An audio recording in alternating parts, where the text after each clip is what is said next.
민수기 5장입니다. 1절 4절 5장과 6장은 잠시 성막과 진영에 대한 이야기가 중단되고 백성들의 정결과 도덕 문제가 논의됩니다. 이어 7, 8장에서 다시 성막과 관련된 내용이 이어집니다. 성막 공동체의 거룩함과 정결을 유지하기 위해 다음 세 가지 중대한 부정결은 즉시 조치를 취해야 합니다. 나병 환자, 유출증 환자, 송장과 접촉하여 부정케 된 사람이죠. 남녀 할 것 없이 이들은 모두 진영 밖으로 추방됩니다. 왜냐하면 그들은 진영에 심각한 오염을 발생시키기 때문이죠. 하나님께서는 내가 그 진영 가운데 거한다. 곧 성막에 임재해 계신다고 말씀하십니다. 이는 진영의 오염이 즉시 하나님의 거처인 성막의 오염을 발생시킨다는 것을 말해줍니다. 따라서 그런 강력한 오염원들은 즉시 진영 밖으로 내보내야 합니다. 레위기 13장 45절 이하의 법과 마찬가지로 민수기는 나병으로 확진된 사람을 진 밖으로 내보내라고 명령합니다. 나병의 원문인 차라하트는 한센병, 예전에 나병 혹은 문둥병으로 불렸죠. 한센병으로 볼 수 없습니다. 레위기 13장은 차라하트의 여러 피부병 증상을 설명하는데 나병과는 거리가 멀죠. 따라서 악성 피부병이 더 나은 번역인데 편의상 나병이라는 일반화된 용어를 그대로 사용하겠습니다. 나병은 송장과 더불어 가장 심각한 부정결을 발생시켰습니다. 나병 환자가 진 밖으로 추방된 뒤에 하나님 은혜로 피부가 온전해졌다면 철저한 정결 절차를 밟는 것은 물론 속건제 어린 순양을 추가로 바쳐야 했습니다. 이런 악성 피부병 환자의 정결 절차 중 백향목과 홍색실, 우술초가 사용되는 의뢰는 사체 접촉에 의한 부정결을 씻는 절차와 거의 동일합니다. 레위기 14장 4절 이하, 민수기 19장 1절 이하 참조하세요. 속건제 요구가 암시하는 바는 그 악성 피부병이 일종의 저주의 징표로서 부지 중에 믿음의 위반, 곧 하나님과의 약속을 거스르는 죄를 범한 결과일 수 있다는 것이죠. 바로 이런 이유로 엄격한 배상 제물과 철저한 정결 절차가 요구되었을지 모릅니다. 그 외 송장과 접촉한 사람은 심각한 부정을 탔기 때문에 역시 진 밖으로 나가야 합니다. 송장과의 접촉은 다양한 방식으로 발생하는데 민수기 8장, 19장, 33장에서 더 자세히 다룹니다. 유출병 환자도 추방 대상입니다. 이렇듯 민수기 5장 2절에 의하면 나병 환자, 유출이 있는 자, 시신과 접촉한 자는 누구든 진 밖으로 나가야 합니다. 진영 내에서 죽은 사람을 만졌거나 혹은 장례가 발생해서 장례식에 참여한 사람들이 진 밖으로 나가는 것은 장례 절차상 시신을 진 밖에 매장했다는 점에서 매우 자연스러운 일이었습니다. 이 구절에서 정작 문제가 되는 것은 유출 환자죠. 레위기 15장에는 유출 환자를 진 밖으로 내보내야 한다는 규정이 없습니다. 레위기 15장은 유출 종류와 더불어 유출이 일단 멈춘 사람들에 대한 정결 조치를 규정합니다. 단 유출이 멈추지 않은 사람에 대해서는 명시되어 있지 않습니다. 아마도 장기간 유출이 지속되었다면 오염이 끊이지 않으니 더 이상 집안에 나아가 진영 내에 머물기 어려운 관계로 진 밖에 격리했을지도 모릅니다. 이렇게 보면 민수기 5장 2절에 유출이 있는 사람은 단순 유출이 아닌 만성 유출병 환자를 가리킬 것입니다. 5절로 8절입니다. 성막 공동체 성결을 위협하는 심각한 의식적 부정결 문제를 즉시 해결하라는 지침에 이어 도덕적 오염이 또한 시급히 조치를 취해야 할 문제로 거론됩니다. 그것은 이웃에게 물질적인 피해를 입혀서 속건제가 요구되는 상황이죠. 이것은 공동체의 무리를 일으키고 언약 백성들의 결속을 와해시키는 범죄 행위로 진영을 무질서하게 만듭니다. 그는 지은 죄를 자복하고 그 죄값을 온전히 갚아야 합니다. 죄값이란 피해자에 대한 금전 배상을 의미하죠. 속건제 규정은 이 경우 원금의 5분의 1, 즉 20%를 더하여 배상하도록 명령합니다. 현재 본문이 왜 많은 도덕적 범죄들 중에 굳이 속건제가 요구되는 사례를 거론하는지는 이해하기 어렵습니다. 어찌되었든 사회 구성원들 간에 발생한 파렴치한 물질적인 범죄는 공동체 전체에 중대한 위협이 되는 대표적인 사례일 수 있습니다. 레위기 5장 14절 이하에서 확인되는 바와 같이 속건제가 요구되는 경우는 첫째, 무의식적으로 여호와의 제산, 즉 성물을 침해했을 때, 예를 들어 부지 중에 성물을 먹은 경우, 만일 고의로 성물을 먹었다면 중벌에 해당하죠. 레위기 22장 보세요. 그 경우고요. 둘째, 남의 재산을 교묘히 찬탈한 경우입니다. 현재 민수기 5장 5절 이하에서는 사람의 재산에 피해를 입힌 경우죠. 여호와 앞에서의 서약이나 맹세를 파기하면서 일으킨 타인의 재산 침해는 말의 범죄로 규정됩니다. 범죄자는 여호와께 신실치 못하여 범죄하는데 이를테면 맡긴 물건이나 전당물을 속여서 탈취한 뒤에 하나님의 이름으로 맹세하며 사실을 부인합니다. 물건을 잃어버렸다거나 속임수죠. 자신이 물건을 맡은 적이 없다고 발뺌하거나 도둑질이죠. 나아가 이웃에 모종의 압력을 가하여 강탈하는 착취죠. 또한 물건을 주운 뒤 거짓으로 하나님께 맹세하여 시치미를 뗄 수 있습니다. 이러한 거짓, 사기, 불의한 분실물 습득은 맹세가 수반되므로 하나님의 이름을 모독하는 행위입니다. 이것이 칼을 든 강도짓은 아니지만 교묘한 합법적 수단으로 이웃으로부터 부당한 이익을 취하는 행위죠. 예를 들어 임금 착취나 임금 체불과 같은 범죄라 할 수 있습니다. 범죄자는 그 물건을 주인에게 돌려주되 원금의 20%를 더하여 배상금을 물어줘야 합니다. 이어서 범죄자는 성소에서 정한 값에 맞는 순양을 성소에 가져가 속건제로 바쳐야 합니다.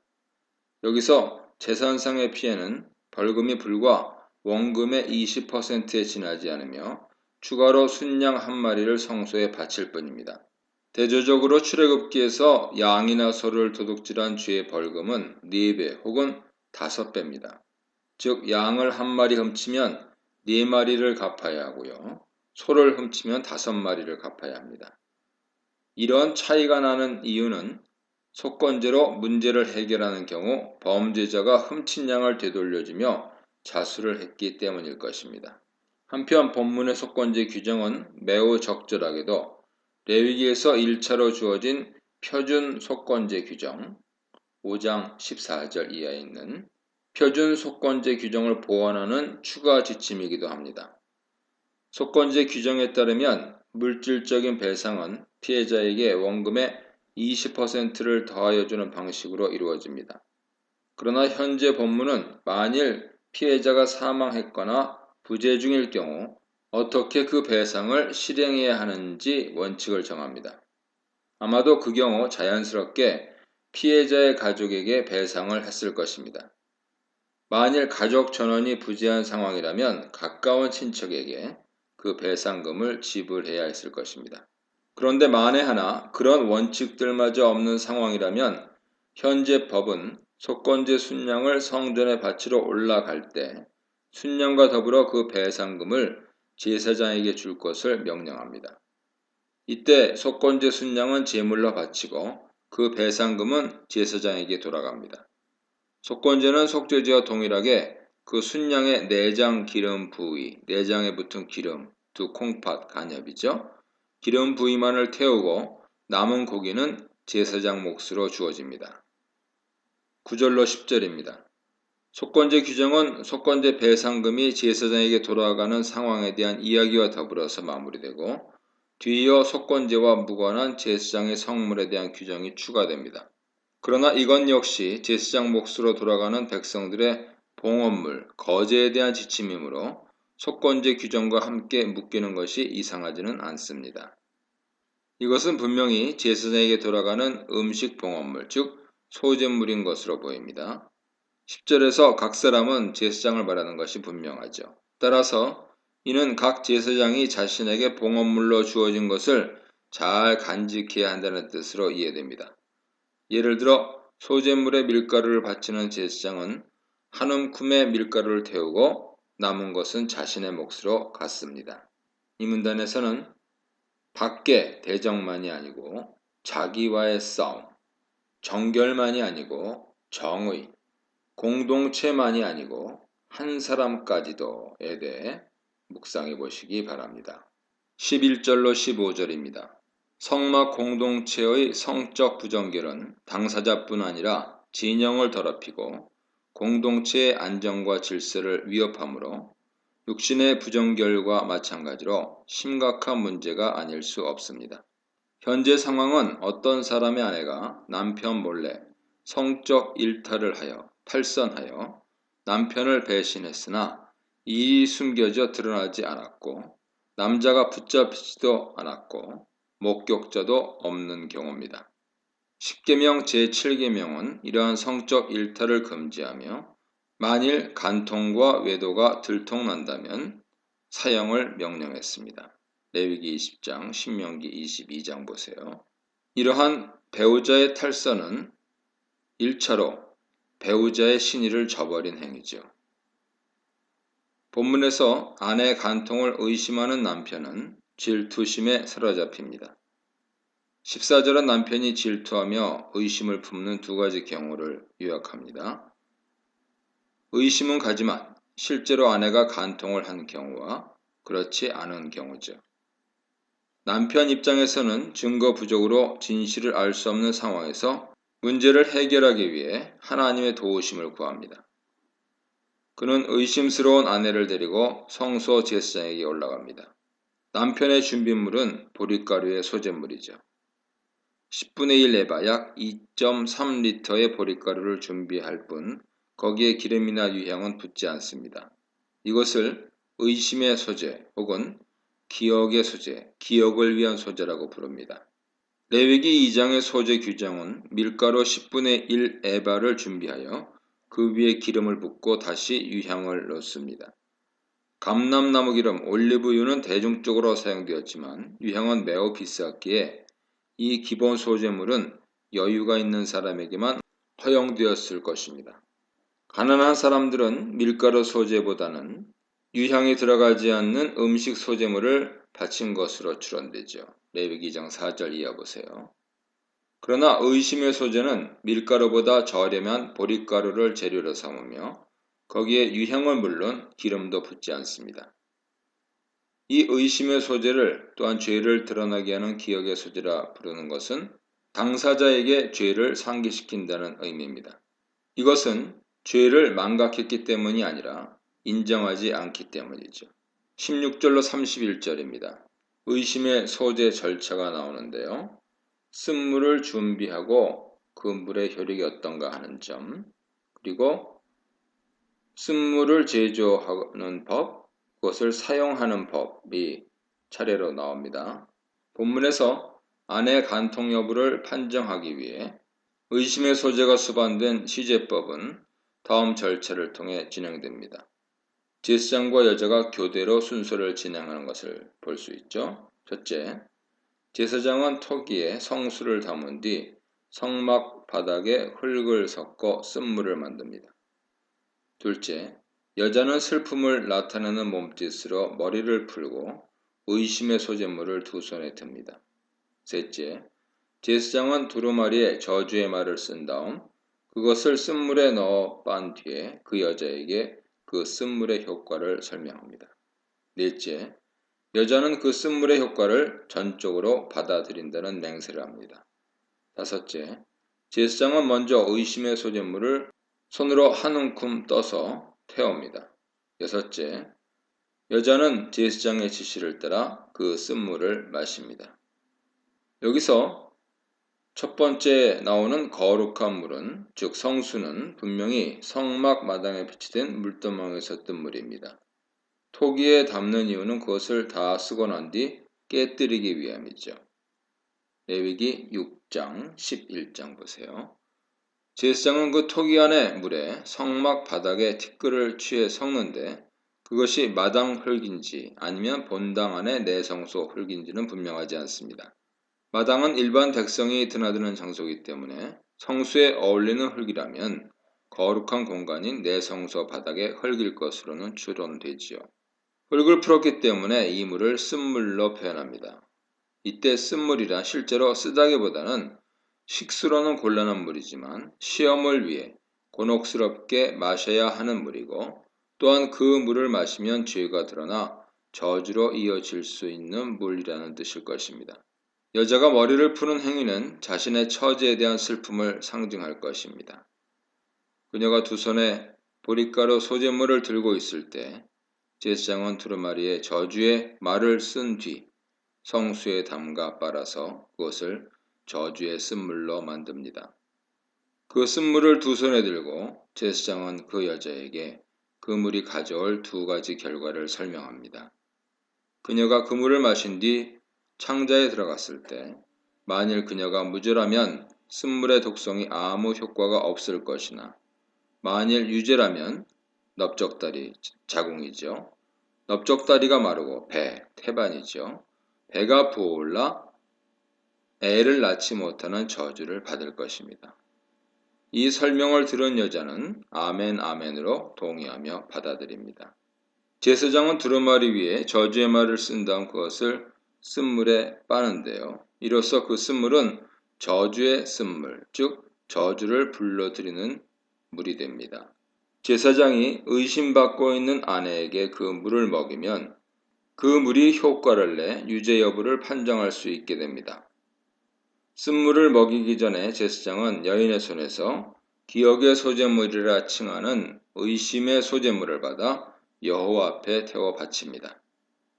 레위기 2장의 소재 규정대로 제사장은 손바닥으로 보릿가루 한 움큼만 떠서 태우고 나머지는 제사장 몫으로 취합니다. 이어 제사장은 그 저주의 쓴물을 여인에게 마시게 하죠. 그 물은 여인의 창자로 들어가 자궁과 태반에 작용하여 앞서 설명한 방식으로 범죄 여부를 가립니다. 만일 그녀의 범죄가 드러나면 자궁이 마르고 태반이 부으며 더 이상 임신이 불가능한 몸이 될 것이며 이것은 큰 저주의 하나였습니다. 결국 그 여인의 몸에 나타난 증거와 더불어 임신불능의 저주가 내려지면 남편은 이혼을 요구할 수 있었을 것입니다. 여기서 두어 가지 불편한 질문을 던질 필요가 있습니다. 첫째, 이 시제법은 왜 여성에게만 적용되는가? 만일 남편이 간통 혐의가 있는데 증거가 없다면 동일하게 시제법 검증을 받아야 하지 않는가? 물론 율법은 결혼한 남녀가 간통하다 적발되면 둘 다 죽이라고 명령합니다. 그러나 남편의 간통이 강하게 의심되는 경우 아내는 어떤 조치를 취해야 합니까? 이에 대해 구약율법은 침묵합니다. 따라서 민수기 의심의 소재법은 분명히 매우 성차별적입니다. 둘째, 이러한 시제법은 남편에 의해 악용될 여지는 없었을까요? 어떤 사악한 남편이 무고한 아내와 이혼하기 위해 이 법에 호소할 가능성은 충분했을 것입니다. 셋째, 이혼의 목적과 상관없이 순수하게 간통죄가 의심되어 남편이 시제법에 호소했지만 이를 통해 무고한 여자가 억울한 판정을 받는 경우는 없었을까요? 이런 질문들과 관련해서 우리는 구약 성경과 율법이 고대 중동 지역 남성 중심 가부장 문화 속에서 주어진 것임을 인정해야 합니다. 구약 율법은 역사의 한계, 문화의 한계, 제도의 한계, 지리의 한계 속에서 만들어집니다.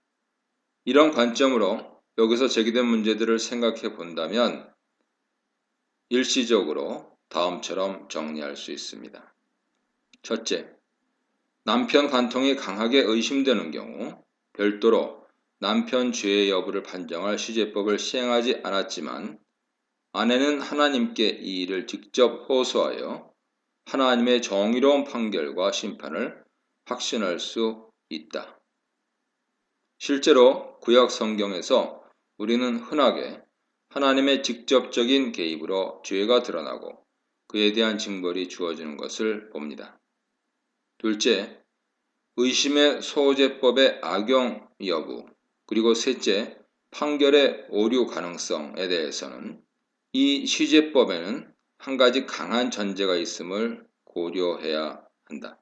비록 시제법의 형식은 현대인 관점에서 의아하지만 구약에서는 바로 이러한 방법을 통한 하나님 판정은 아무런 오류 없이 직접적이고 즉각적으로 주어진다는 확신이 있었다는 것입니다.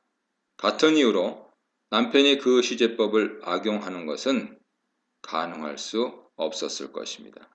바로 이것이 우상에게 의탁한 이방의 시제법과 구약에서 용인된 율법의 시제법의 본질적인 차이라고 할 수 있습니다. 이 문단에서는 성적 죄악을 경고하는 태도, 여성을 보호하는 제도에 대해 묵상해 보시기 바랍니다.